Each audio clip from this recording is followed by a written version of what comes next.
Welcome back to the Make a Baby podcast. I'm Carolina Sotomayor, your podcast host and womb healer. Today we're talking about amazing things, and I made a new friend. And guess where? From TikTok.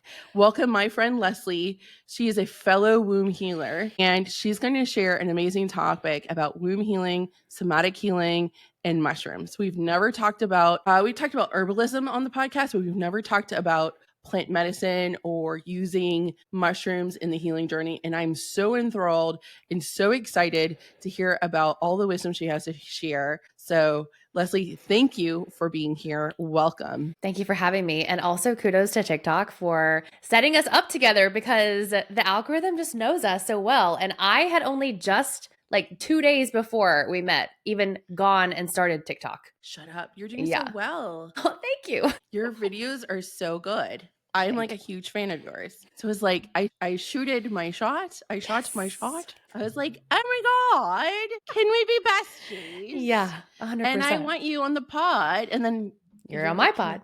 And then we're going to do pod swap. Yeah. So, okay. So everyone, she's a whole vibe. I'm so excited that you're here. So let's start at the very beginning.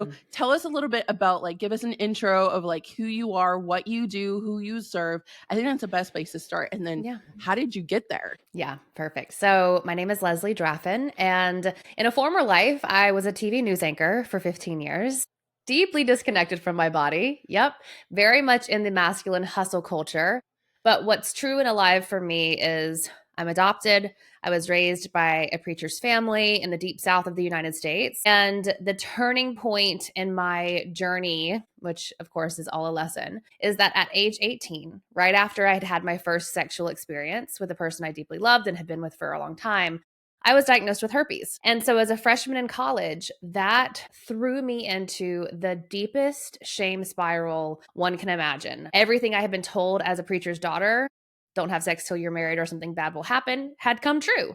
And I was alone for the first time. I was at college. This was in 2005. It wasn't really like one of those things where therapy was even that widely accepted back then. And so for me, this manifested in an even deeper eating disorder, which I'd already suffered from for several years, alcohol abuse, and getting so addicted to trying to succeed and be seen as achieving XYZ thing so that I could prove to those around me that I was lovable. So all my 20s were really wrapped up in starving myself, abusing alcohol, eventually abusing Adderall, and climbing the corporate ladder of television, which actually has some pretty distinct levels. And I kind of had my eye on the prize. I knew what I wanted to do. Internally, though, I was anxious, depressed, and ultimately just feeling terrible. In my 30s, I got in the midst of that. I married a piece of shit. I got horrendously divorced in a downfall of trauma. And in my 30s, after meeting the man who I'm now married to and I've been with for about 10 years, I had a spiritual awakening. I really started to understand what was happening within my body by cycle syncing, coming off of hormonal birth control, uncovering within me how deeply those shame roots were. And finally, in 2022, beginning to explore psychedelic medicine with the assistance of a trauma-informed guide so that I really could start to pick apart the things that were keeping me stuck. Skip to 4 months after I started using psychedelic medicine, I leave my TV job because I'm so burnt out. And so all of that, I share all of that to say that's sort of the ground that this healing work came from because it was my own lived experience. And so cycle syncing for me came, as did working with the divine feminine, as did working with medicine, psychedelic medicine. And so I now help women who are like myself, who are living in a state of shame, maybe, and grief, and this idea that they are meant for something more, but feel as if they can't really connect to what that purpose is. People with religious trauma, people with womb-related trauma, be it from sexual experiences like an STI or from sexual experiences that include violence, or things like birth or miscarriage or abortion. And so I help them through a variety of modalities that do include tiny doses of psychedelic mushrooms, somatic healing, and womb mysticism. I am in awe of that. I feel like the world needs more womb workers and womb healers and womb mystics. So for me, it's like I am just loving our work is very parallel and is still very much needed. So with using For me, a question that comes up for me is I see a lot of use of mushrooms online or Mhm. ayahuasca, and that's not the same thing.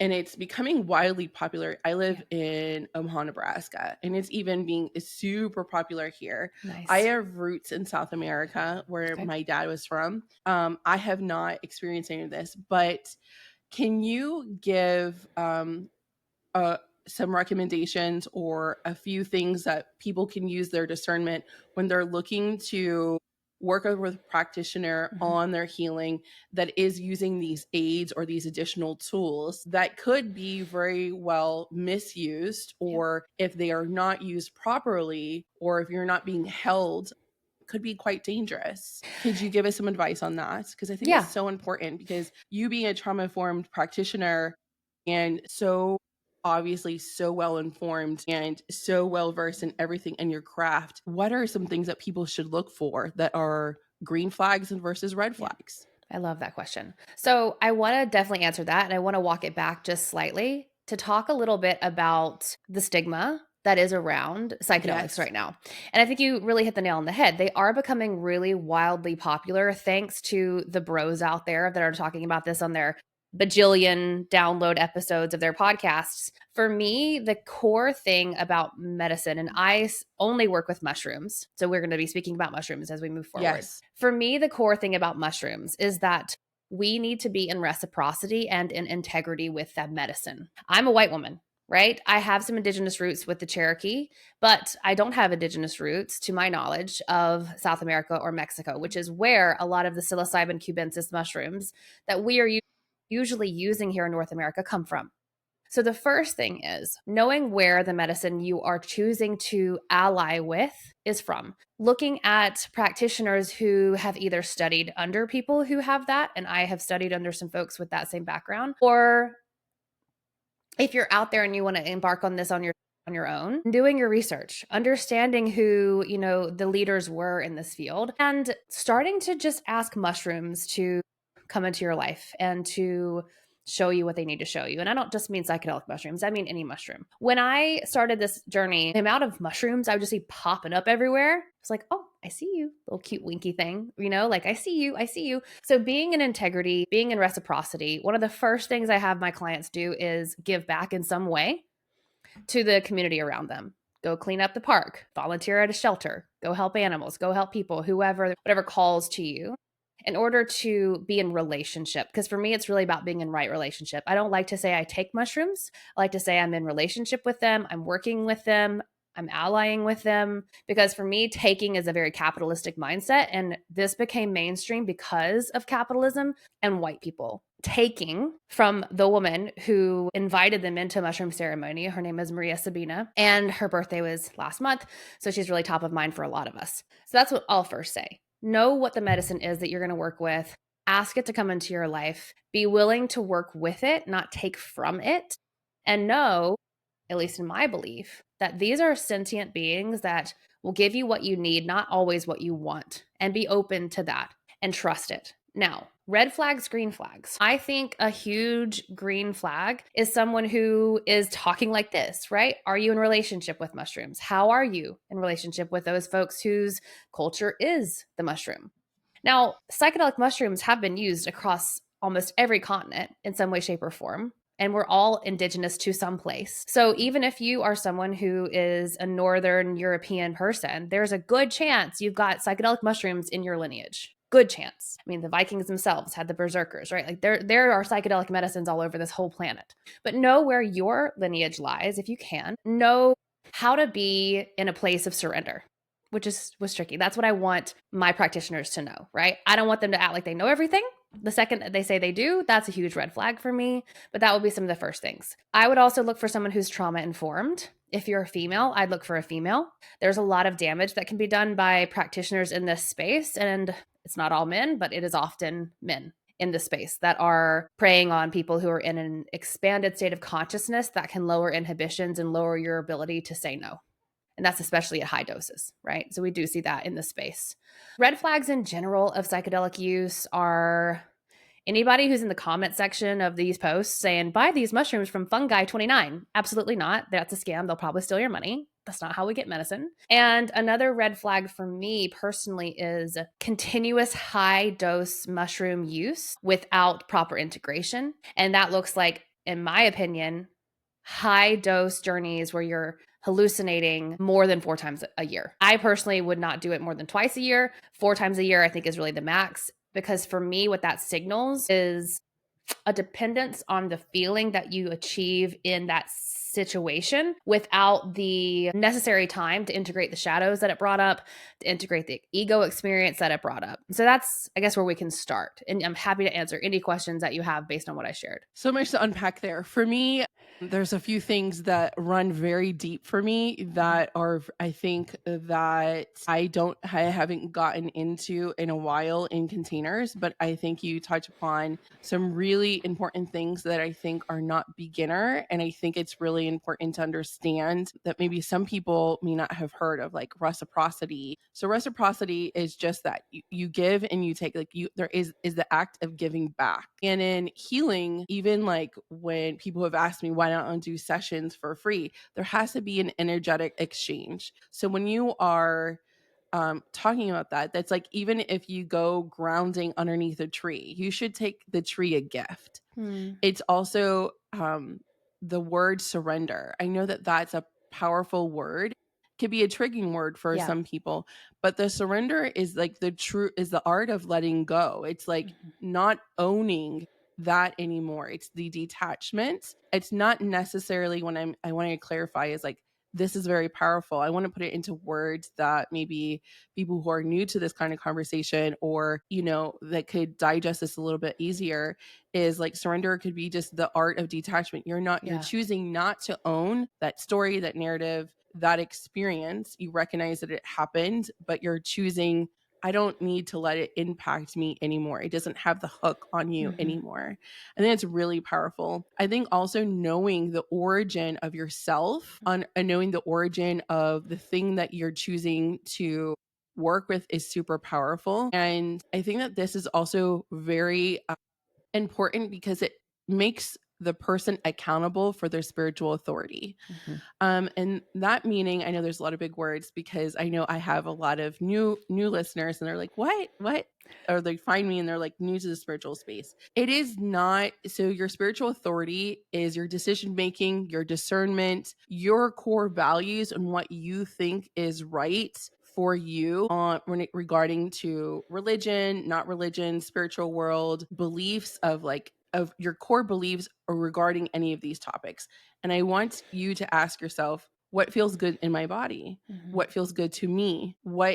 How do I feel talking to this person? This should go when you're choosing any type of practitioner. But I encourage you, when you said investigate, look into the origin of the plant medicine, especially when you're working with a practitioner.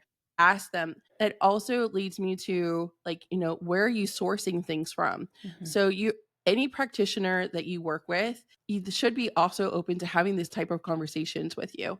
I have found practitioners don't want to share where they've trained, where they got certified, or any of those things. If that is the case, that is not an ethical practitioner. They're also not going to be making sure your energetic boundaries are protected. You want to make sure, like, conversations should be had, and it's okay to ask questions. And if you feel like you can't ask questions, pause. Don't do it. I think it's so important so that you are acting in integrity with yourself, and you're also going to get the results that you want. It may not be the time. You might just need to gather some information and sit with it for a while. So I think discernment in this whole space is so important. And you're not outsourcing your discernment or your spiritual authority when you're choosing someone. It is absolutely critical that you are the decision maker. Also, for me, is just like, I think it's not talked about enough. It's not common thoughts of, like, where did that come from? Like, when people are like, oh,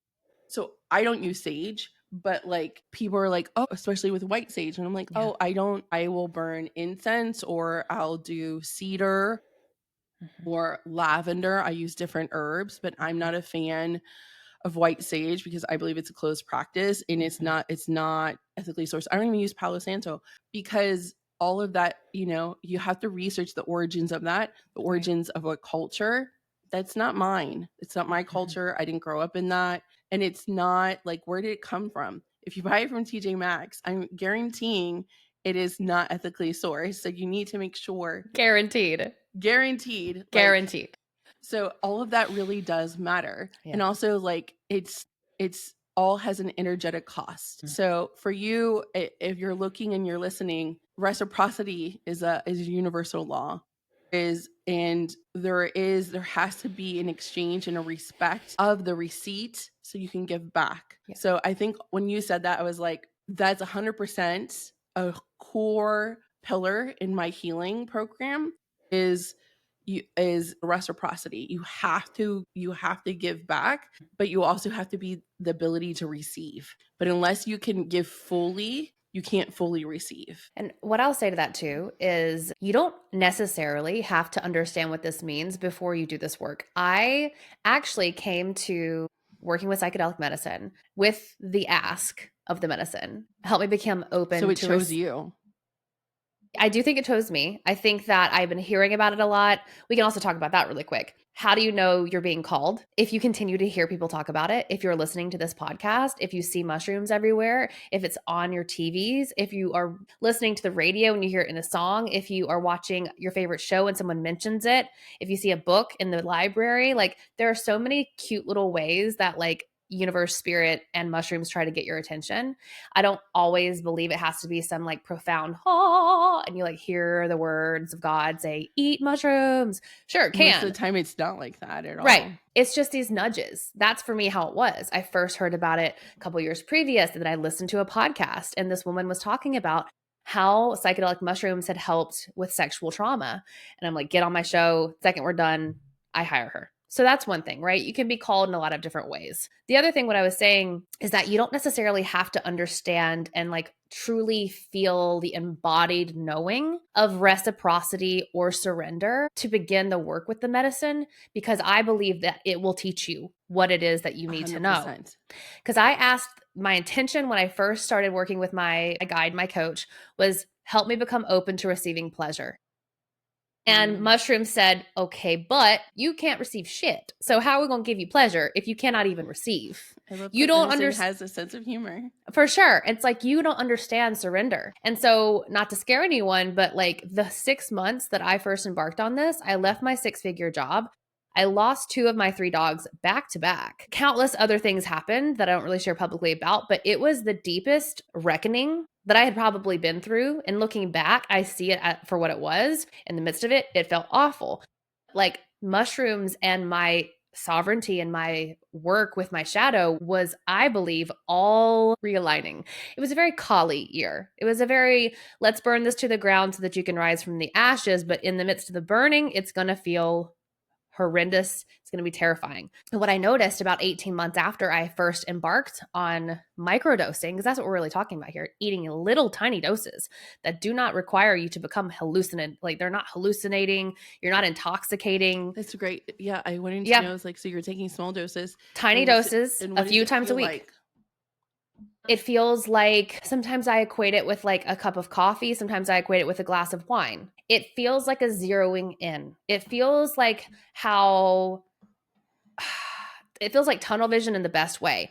All of the noise and static is happening in your everyday life. And when I ingest a tiny dose of psilocybin, AKA magic mushrooms, it feels like the world goes zoom. And now we're looking at what we need to look at. It kind of helps you zero in. In the body, it can feel grounding. Sometimes it can feel sensations of what you might experience as anxiety. So you might feel fluttering in the chest, flushed. Usually that's a sign that your dose is just a little too high, because truly you don't want to feel any physical sensation. There's a word thrown around a lot called subperceptual. I don't choose to use it because I feel that when you're deeply in tune with your body, the slightest thing can be perceived. And so I just choose to say that this is not intoxicating. You're not drunk, you're not high, you're not unable to drive, you're not unable to parent. I used to anchor the news. So it's like I could go about my everyday life, having eaten some mushrooms. But the microdosing is so fascinating because you're not tripping and you're working with this medicine a few times a week for a few weeks at a time, and then you take a break. It's very cyclical. It comes into your life to help you through a season, but it's not like a pharmaceutical drug that you're going to take every day for the rest of your life. And so I share that, all of that sort of to wrap back around. I really believe mushrooms 18 or so months after I asked them to help me become open to receiving pleasure, gave me that. I was actually on a walk when I had this aha moment that not only was I really enjoying life more, because that's for me what pleasure really is. It's not just about orgasms. I was enjoying life more. I was able to slow down and be present more, key to pleasure and sensuality. And I was more orgasmic than I had been before. Like, I just had to wait. I just had to wait it out. So I just kind of share that because if you're interested in this, you're hearing this conversation, maybe you've read a book or you've listened to a podcast or you've listened to an audiobook and you want to explore this, but you're still a little confused about, well, what does reciprocity really mean? Or what does surrendering really mean? I think that if you ask this medicine to support you and to come into your life, if it's meant for you, it will. And it'll help you understand, especially if you are someone who's doing simple things like giving back, picking up some trash, offerings to trees. Great, great one. Get a favorite tree if you don't already have a favorite tree. And I think that's, good enough for a start. You don't have to be advanced and understand all of this lingo to begin. And I think it's also where it's valuable to find someone to assist you. I think so too. So take this to bridge the gap for me of so we do mushrooms and we're doing, and this unfolded for you, and talk to us how this is now in it was a womb clearing for you. It cleared so that you could have pleasure. So how do you now practice this in your own with programs and with clients? Tell us about your method and how all of this unfolds for your clients, this type of work with womb work as mushrooms as a sacred ally in your work. First of all, yes, absolutely sacred ally. So let's take a little trip down memory lane. So I come off of hormonal birth control in 2020 after I had felt the call the whole previous year from what I now know as my womb. And I believe the womb is my guru. And she was saying, you're never going to understand what it's fully like to be a woman unless you come off of hormonal birth control, which you've been on since 18. So I'm like, okay, let's figure that out. My husband and I had decided to be child-free by choice. He got a vasectomy, so I didn't have to worry about birth control for protection, which is why I was on it. I get off of the pill in 2020, which is a horrendous time to quit 16 years on birth control because it was so traumatically stressful for everyone. And I'm still a news anchor at this point. And so for about the next year to 2 years, my whole focus was on understanding my cycle. And as I started to work with my cycle, I started to uncover these things that were like deeply rooted beliefs about what it was like to be a woman, about how terrified I was of my body, about what it was to even think of pleasure. And then, of course, all the shame really came back up around herpes. And so I first began trying to heal my womb through cyclical living, somatic practices such as massage, such as breath work, internal vaginal massage, cervical de-armoring, visioning into the womb space, all of these ways of connecting to that part of the body without the addition of mushrooms. So skip to 2022. I hear this podcast. Bijou Finney is the woman who was talking on the show. Then she came on my show, and that's who I hired as my guide. In the beginning, yes, sexual shame is what I was hoping to clear from the body. But as I went back and looked at my journals, when I'm in my own training for psychedelics a year later, I saw this thing I had written, and it was mushrooms and the menstrual cycle ? Or maybe it said mushrooms and womb work ? I think that's what it said. I'm like, oh, this is fascinating. This was implanted in me while journaling, previous to me ever considering to add psychedelic medicine as a modality I would ever assist anyone with. Because in the beginning of me working with this, it was just private. I didn't share about it. I didn't tell anybody about it. I wanted to see what it was going to work. But I was at that point still also working with women on their menstrual cycle. I'd gone through a 8-month-long training to be a menstrual cycle coach previous to this. I know this is kind of jumbled. So when I was helping women with their cycle, time and time again, hidden sexual traumas would raise their heads. Sometimes the women knew that they had been assaulted or molested, and sometimes they didn't. So I'm already sort of having this thought in my head, all right, well, we have to do additional trauma training. We have to find a way to really help get into the unconscious places, because I think the womb is a very unconscious void. in a conscious physical vessel. And that's just my belief around how it's more than just an organ. And I think it truly is a portal, both to the cosmos, to the underworld, to the within, to the without. When I started to work with mushrooms myself, I was able to vision into my womb space and see the wildest stuff. I would eat mushrooms and meditate and see myself going into the womb cave. My womb cave is very specific. It's very much like it has like a sandy vulva shaped door on the side of a cliff mountain. As you walk in, you go down some stairs. When you get into the cavern beneath, it's very much like a lush green forest. Hidden behind the forest is like rosy quartz. In the womb cave, there is water feature, fire feature, and always there is her, the goddess, me, myself, and I, also her. We're seeing each other. We're all there. When I would eat mushrooms, I would go into this space and I would ask, what is it that I need to see? What is it that I need to move through? And I kept hearing time and time again, you've got to move through your wounded maidenhood and find out how to get into mother, because I felt very stuck. As someone who's child-free by choice, how do I move into the archetype of mother? I'm in my mid to late 30s at this point. We need to be past the maiden state of life. How are we going to move into this next archetypal journey so that I could continue my heroine's journey? At that point, I decided to eat a larger dose. And so I ate about 2 grams, which is a dose high enough to help you hallucinate. And in that journey, my dog came to me as a human child to guide me the entire time. He was a beautiful little brown-haired boy who I met in the bottom of a ship. I then journeyed to the feet of the primordial reptilian mother goddess, who is kind of terrifying. And I see all of these images of myself in the womb. And what I am able to do in that journey, and then integrate it through continuing to work with Bijou, is to see how implanted within my unconscious was trauma from my own birth story, from my own womb journey.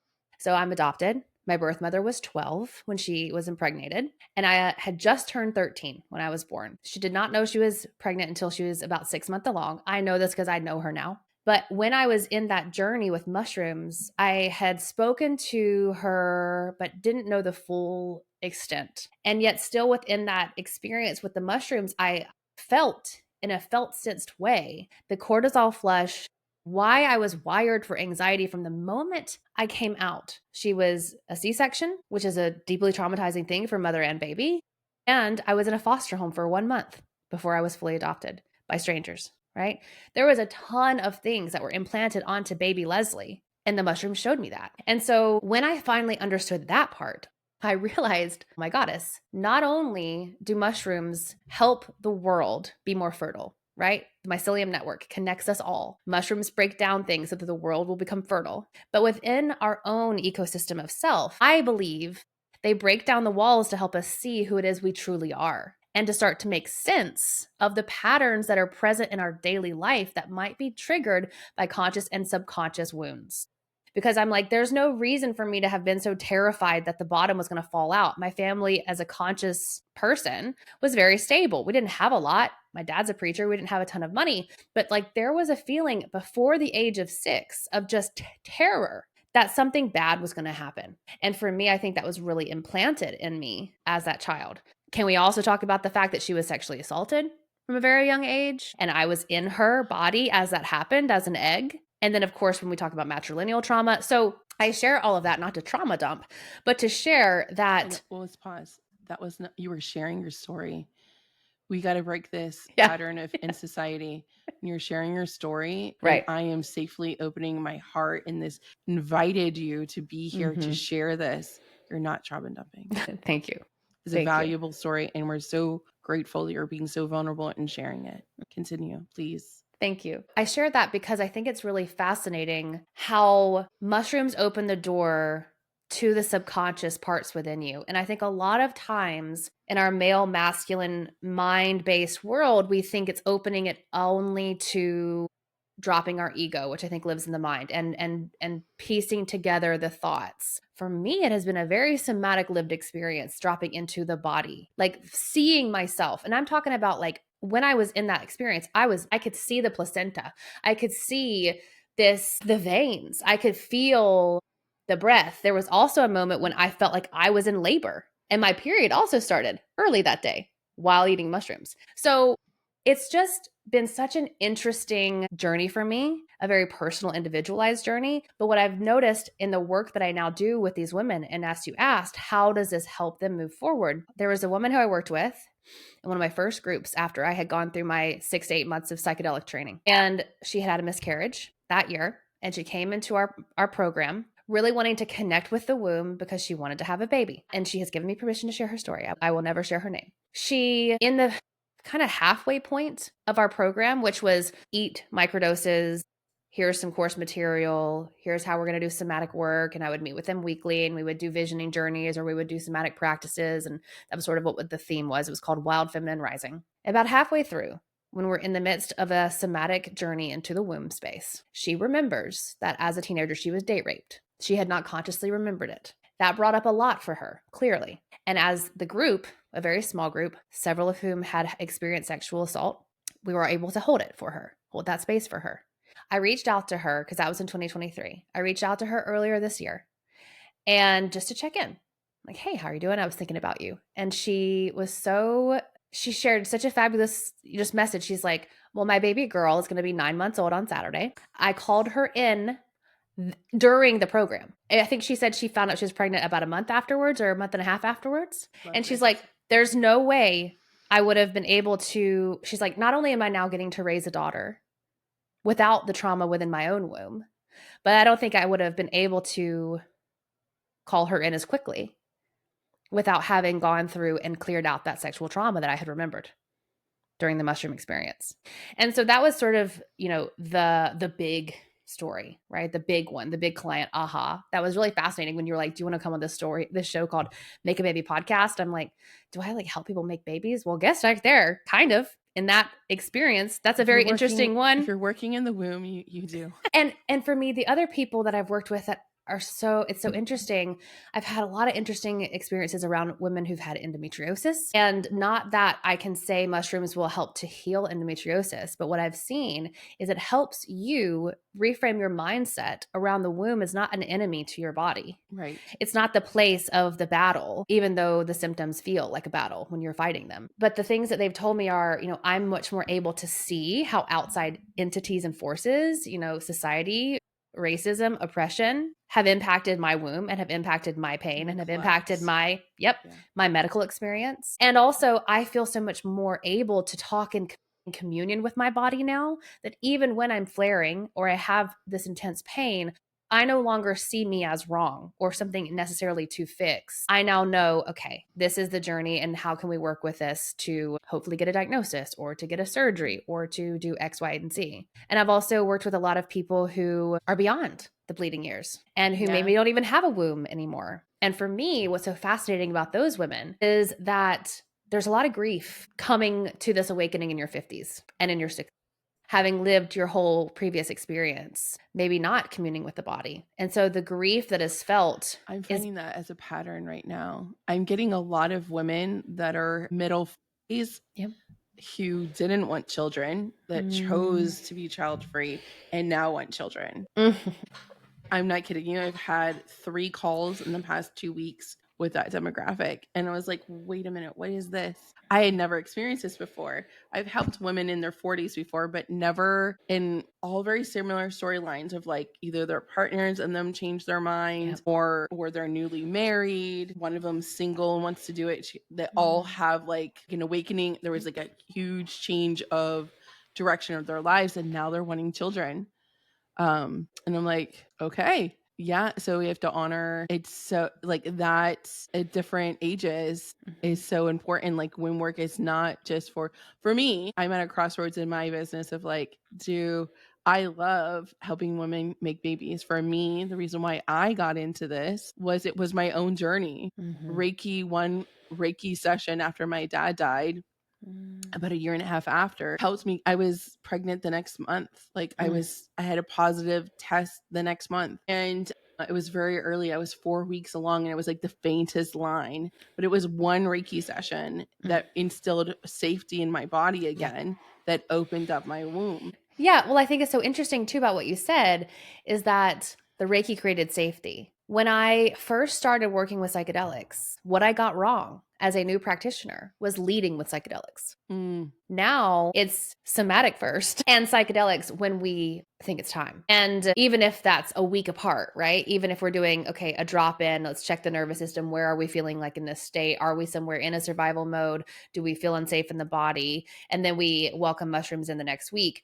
That's what I got wrong as a new coach, as a new practitioner in the space, is thinking that we should first go into psychedelic work. And the reason that I say that now is because psychedelics, even at these tiny doses, can either create additional space for you to feel safe or amplify feelings of unsafety. It's a tricky balance because of the way that they are what we call non-specific amplifiers. right. They're not necessarily something that we should be working with if we're in an advanced state or acute state of grief, anxiety, depression. I think that nervous system work and somatic work is really good to start with that first before we add mushrooms as a whole, right? In like the circle, pyramid, whatever you want to say, of like the modalities I work with.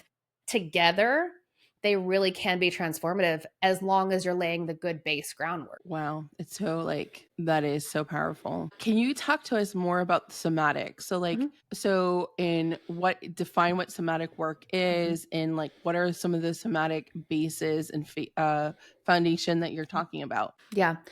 First things first. So somatics comes from this Greek term soma, which I translate to just mean of the body. And really, we're talking the connection between body, mind. Everyone talks about your mind, body connection.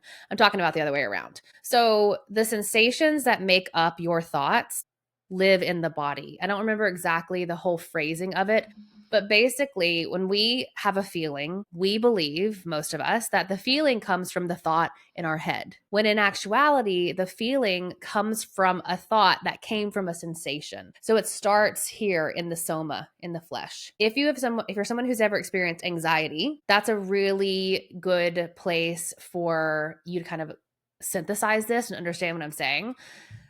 As someone who's experienced anxiety most of her life, anxiety for me starts with this feeling of spiciness and fluttering in the chest, going up into the throat, lots of swallowing, unease in the gut. And it's not like this is happening for 5 minutes before I realize this is anxiety. It's pretty simultaneous. And so I think that's why a lot of folks think the thought is what created the sensation, but actually it's the other way around. You are experiencing sensations of anxiety and you're like, this is anxiety. So that's sort of, I guess, what I mean by sensations and their connection to the body itself. Now, somatic practices are really popular right now, and they run the gamut from things like breath work to things like massage, and also, especially in my work, tiny gestures like the teeniest gesture and following the gesture down. So let's play it out. So I'm watching you. Let me see. I'm trying to think if you've done any gestures. So it can be a gesture or it can be a sensation. Less sensations are easier to deal with. So what I'll often do is I'll say, if you want to close your eyes and let your awareness go to a place in the body that calls your attention. Often attention is called to you in pain or tension first, because those are very loud.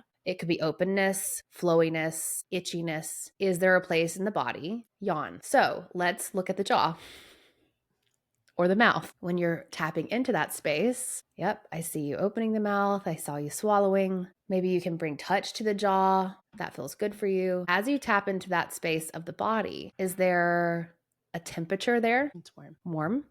And what about a texture? It's kind of gritty. Warm and gritty. And does that feel familiar or new? Familiar. So much symbolism there. Yes.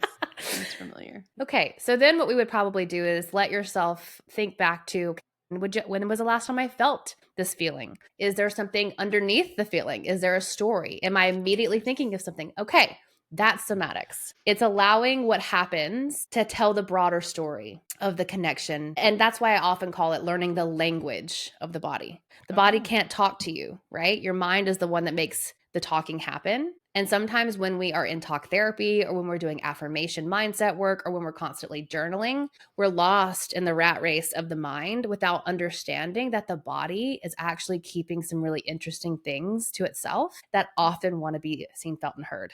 So you have a familiar story in your jaw. I think most women do. Oh, yeah. So that's how in this podcast we have let those listening kind of see, sense, and experience that. Something that I also notice, I have a client I work with, and often she has something in her neck and her back. And we've gone, one time we were going through it, this was in a group. She's like, I feel this pressure in my back. Okay, what's the pressure like? Is it dull or sharp? It's someone stabbing me. Okay. And how does that, and is there more to that story? Is it familiar or new? I feel like it's new. I feel like it's something to do with a coworker. So it's like really quickly the body, because, and I guess I should say this too, the body evolved and the nervous system of the body evolved before our ability to talk, right? Like when we're looking at like the You were predecessors. actively releasing a lot of things in my body even after that part. I'm like, oh my gosh, I'm yawning, but I don't want you to think I'm rude, but like, oh my No, God, I that know. was such a big release. Yawning and burping, that's the key. No, I did burp earlier. Yeah. But like the body really evolved to keep us safe in so many interesting ways. And because we've now evolved to talk constantly and to think the thoughts constantly, I really think that a lot of us have lost the connection to where those thoughts actually start. And that's the body. And so when you can go the opposite route and sort of rewire, which is how microdosing helps too, rewire the pathway. So instead of thought to feeling, we're going sensation, feeling, thought. It can shift the things that need to shift. And that's why I think it's really potent for folks who have done other things and still feel stuck. That feels like more trustworthy than the traditional thought pattern of core values, which live in your subconscious that are usually inherited. And not reworked a lot, then that fuels your thoughts, and the thoughts fuel your feelings, and that fuels your behaviors. This is the opposite of that because muscle memory, tension, stress, our body holds the story. And are you talking about like CTFAR, like the thought model, self-coaching model? Yeah. And I actually teach that too when we're finally ready for it. So in my group program called the Inner Circle, which is a group monthly membership, I have a foundational course in there. And the first part of it is really getting in touch with the nervous system, understanding the female nervous system. The second part is womb work. The third part is the brain. Like we're not starting with the thoughts, right? Like you just said, because for me, that's, well, on one hand, that's what everyone's doing and it's not working. Because if it was working, we wouldn't feel like this. But exactly what you were saying, when we understand that the sensations within us are actually what creates the circumstance and the thought, then we're like, okay, hold on a second. We need a new way to deal with this. Because the brain, you cannot, I always say this, you can gaslight your brain into thinking an affirmation will work, but you cannot gaslight your body because it is too deeply knowledgeable. You cannot lie to the body. You can lie to your brain. You can trick it through some of the things that we're told will work.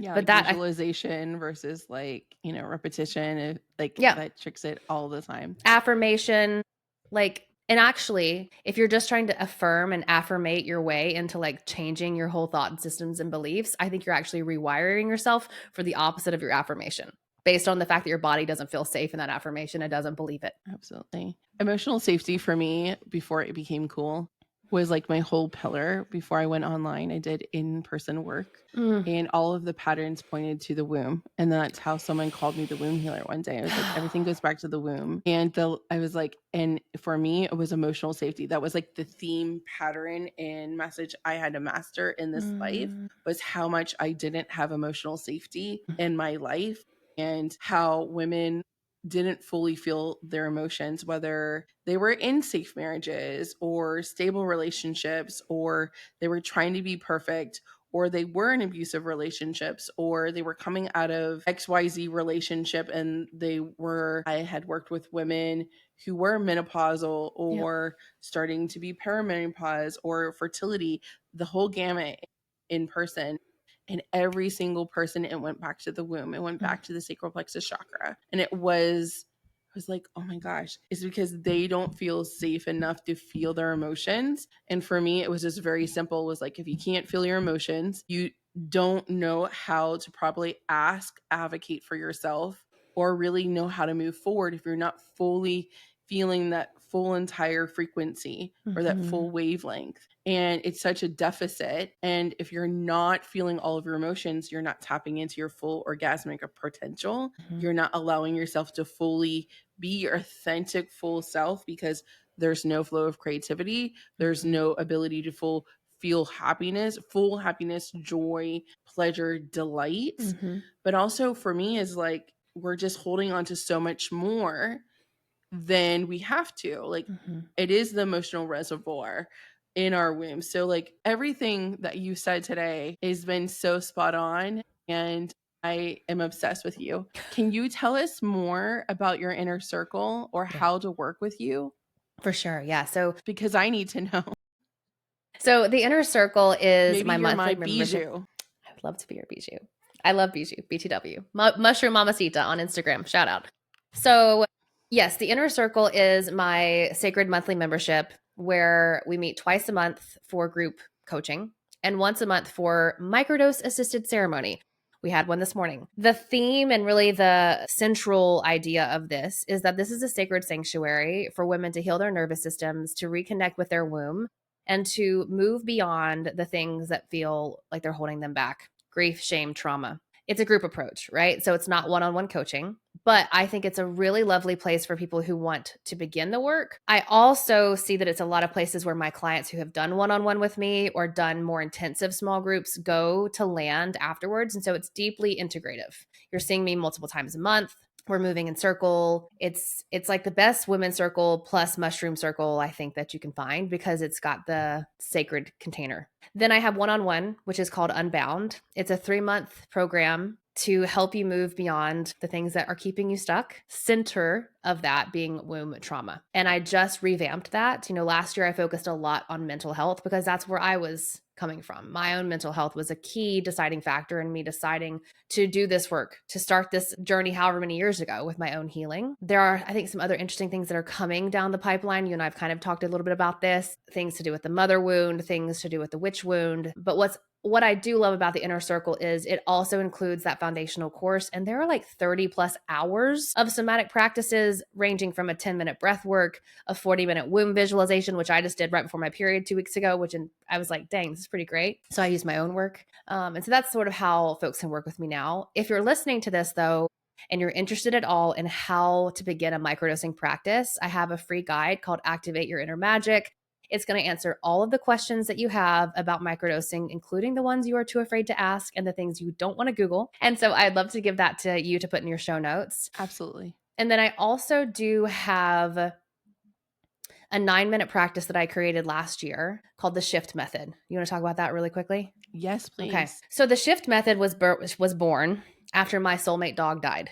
The one who came to me in the journey. He was alive at the point, but he died last May 2024. And as I said already, microdosing will amplify deep, acute feelings. And so I was in a massive state of grief. And what I noticed happening to me internally is that I kept having these panic attacks. And I'm like, I have not had an anxiety attack in years. What gives? Well, he was my co-regulator, right? My husband is, yes, but I think we have very uncomplicated relationships with our pets. If you're someone who's a pet person. I have 3 dogs. Okay. He was a Great Dane. One of them is my boyfriend. Yeah. Like I have a Cocker Spaniel. He's my boyfriend. His name is Rico. Okay. So Gunner, Great Dane, he had been with me through thick and thin, the longest relationship of my life, still to this day. He was 12. And so when he passed away, I was in a massive state of grief and of nervous system dysregulation. And so I knew I needed a practice that could feel doable and that wasn't going to include mushrooms, which potentially could make me feel worse. And so I created the shift method, which is 2 minutes of just brain dump journaling, 3 minutes of breath work, and 4 minutes of movement. And throughout that 9 minutes, you're thinking of the acronym SHIFT. So seek sensation in the body and honor what comes up. That's usually what we're doing when we're journaling. It's like a quick little body scan of what's coming up for me right now. Heaviness in the chest, tightness behind the eyes. Good God, I miss Gunner. That would be like the first part I would do. Then the breath work, which is such a simple breath pattern. It's just in through the nose, out through the mouth, make a noise as you exhale. And sometimes it would just be a gentle sigh. Sometimes it would be a scream. Sometimes it would be a hiss. I love a hiss, by the way. It's a great somatic practice. And then the last part is movement. Now, when I began this exploration of somatics 6+ years ago, everyone online was doing ecstatic dancing. And I'm like, no, I don't want to do that. And I think that's what people get wrong about it. It's not, you don't have to just be twerking and dancing, which I highly recommend both now that I've gotten sort of past my own feelings about it. But the reason movement is last in the shift method is because by the time you have sought sensation in the body and breathe through those things, then you intuitively let your body do what it needs to do.